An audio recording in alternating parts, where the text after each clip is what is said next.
The first snow of December always came like a blessing to Edward Mallory. He was 72 now, his hair white as the powder drifting across his garden, but each winter he felt the same childish thrill when the flakes began to fall. To him, snow was the herald of Christmas, and Christmas was the one day of the year when his house stopped being so quiet.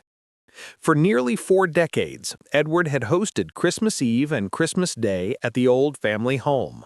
It was a red brick house with a pitched roof and a chimney that had coughed smoke faithfully since the year he and his late wife Margaret bought it. Every Christmas, Margaret used to fill the kitchen with smells of cinnamon, cloves, and roasting turkey, while Edward decorated the tree with his own clumsy hands. Their 3 children, David, Helen, and Thomas, grew up believing their house was Christmas itself. Edward remembered how they would rush down the stairs in their pajamas, eyes wide, hearts thudding with excitement, shouting, "He came! He came!" Their stockings overflowing with chocolate coins and small toys dangled by the fireplace. Margaret would laugh, her apron dusted with flour, and Edward would grin until his cheeks ached. Those mornings were loud, chaotic, filled with wrapping paper scattered like confetti. And at night, after the children were asleep, he and Margaret would sit by the fire, sipping mulled wine, whispering about how lucky they were. But time moves, children grow, and memories harden into something fragile. Margaret passed away 8 years ago, leaving Edward with a hollow in his chest that not even the brightest lights on the Christmas tree could fill. His children built lives of their own, David in finance, always rushing between meetings and flights, Helen married to a lawyer, living in a house with glass walls and polished marble floors, Thomas, the youngest, chasing his career in California, calling home less and less. Still, every Christmas, Edward prepared the house. It was his ritual, his way of telling Margaret she was not forgotten. He would take the boxes down from the attic, untangle the same stubborn string of lights, hang the ornaments they had collected over a lifetime, the wooden soldier Thomas carved in high school, the fragile glass angel Helen bought from a market in Vienna, the crooked paper star David made in kindergarten. Each object was a time capsule, a reminder of laughter that once shook the walls. This year was no different. On December 23rd, Edward stood outside in the cold, hanging a wreath on the front door. He adjusted the red ribbon 3 times before stepping back, nodding at his handiwork. The tree glowed in the living room window, its lights blinking steadily. A pie cooled on the kitchen counter, the scent of apple and nutmeg curling through the air. He was ready. The phone rang that evening as Edward polished the silverware. It was David. "Dad," his eldest said, voice brisk. "Listen, about Christmas. We've had something come up. The firm's got me working through the holidays. Clients in Hong Kong. I can't make it this year." Edward froze, the fork in his hand catching the light. "But David, it's Christmas. You've never missed." "I know, Dad, I know, but it's different now. It's business. You understand. We'll do a video call, okay? Give Helen and Tom my love." Before Edward could reply, the line went dead. He stood in the kitchen for a long time, staring at the cutlery laid out like soldiers awaiting inspection. 1 plate fewer, he thought. Just 1. The next morning, his daughter Helen called. Her voice was soft, apologetic. "Dad, we're so sorry. Jeremy's mother slipped and broke her hip. We can't leave her alone on Christmas. We'll be with her in the hospital." Edward pressed the phone to his ear, trying to steady his voice. "Of course, dear. Family comes first. She promised they'd visit after New Year's." He told her not to worry, but when he hung up, he felt the house grow colder, as if a draft had slipped through the walls. 2 plates fewer now. Still, Thomas would come. Thomas always promised. But on Christmas Eve, as Edward basted the turkey, his phone buzzed with a message. "Dad, flight got canceled. Storms in Chicago. Sorry. I'll call later. Love you." Edward read the message 3 times, each word slicing deeper. The turkey glistened in the oven. The table was still set for 4, the wine breathing on the counter. Outside, snow fell in fat, lazy flakes, covering the street in white silence, but the house remained still, too still. That night, Edward lit the candles on the tree, sat in his armchair and waited. He listened to the ticking of the grandfather clock, the faint whistle of the wind outside.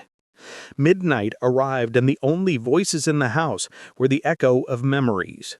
For the first time in his life, Edward Mallory spent Christmas alone. But as the fire dwindled and the snow pressed harder against the windows, something stirred deep inside him. Not despair, but a question. Why had they left him like this? What had gone wrong between the laughter of the past and the silence of the present? He did not yet know that this Christmas would reveal more than loneliness. It would uncover secrets, ignite confrontations, and force him to decide whether forgiveness was possible, or whether the ties of family had already broken beyond repair. And so the story began, not with joy, but with absence. The morning of Christmas Day crept into Edward's house like an intruder. The snow outside gleamed, untouched, as if the world had been scrubbed clean overnight. In past years, the sound of children, then grandchildren, would have shattered the dawn, laughter, hurried footsteps, the shrill tearing of wrapping paper.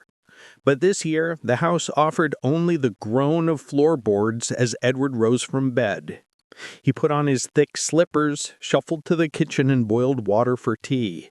The turkey sat half-carved in the fridge, its golden skin dulled by the cold. The table was still set for 4, silverware gleaming, wine unopened. He did not have the heart to dismantle it. He poured his tea and sat at the head of the table, staring at the empty chairs. The silence pressed against him.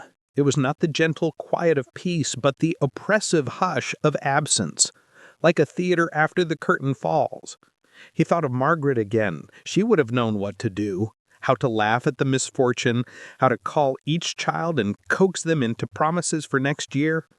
But Margaret was gone, and Edward's voice felt too small to bridge the distance between himself and his children. At noon, David called from his office. His background was a blur of glass walls and the hum of other voices. "Merry Christmas, Dad," he said, smiling too tightly. "Got your message. How's the turkey?" Edward glanced at the untouched bird. "It's fine, son, just fine.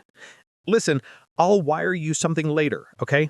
A little gift, and next year I swear we'll make it happen." Edward forced a clucker. "Don't worry about it. Work is work." But when the call ended, the screen reflected his own face back at him, pale and worn. A gift wired across an ocean of silence. Was this what Christmas had become? In the afternoon, Helen sent a photo of herself and her husband in a hospital ward.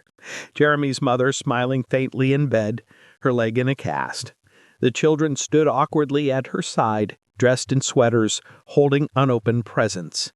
"Thinking of you, Dad. Wish we could be there," the caption read. Edward studied the picture.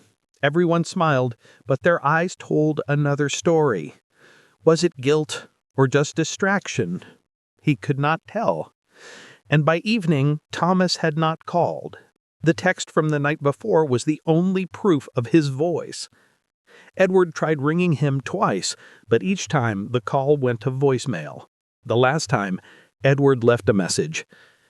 "Tom, it's your father. I just wanted to hear your voice. Merry Christmas, son." He hung up before his throat could close. The hours dragged. Edwin lit the tree again, but its blinking lights seemed mocking now, as though they were winking at his foolishness. He thought of blowing them out, of dragging the whole thing to the curb, but the memory of Margaret stopped him. She had loved that tree, had insisted on a real one every year, needles scattered across the carpet, sap sticky on their hands. To throw it away would feel like discarding her. So Edward sat in the living room, fire crackling, tree glowing, house hollow. The silence thickened. It was then he began to wonder if this absence was more than coincidence. 3 children, all with excuses, all conveniently distant on the same holiday. Once, maybe, twice perhaps, but 3 times. A thought gnawed at him. Had he done something to drive them away? Had grief made him bitter? Had loneliness turned his words sharp? He tried to recall the last conversations with each child. With David, I remember chiding him for working too much, for missing his son's piano recital. With Helen, I'd once complained that she barely visited, though she lived only an hour away. And with Thomas, I argued over money, over choices, over the way young people chased careers and forgot their roots. Perhaps my children had not abandoned me out of circumstance, but out of choice. Perhaps Christmas alone was not an accident at all.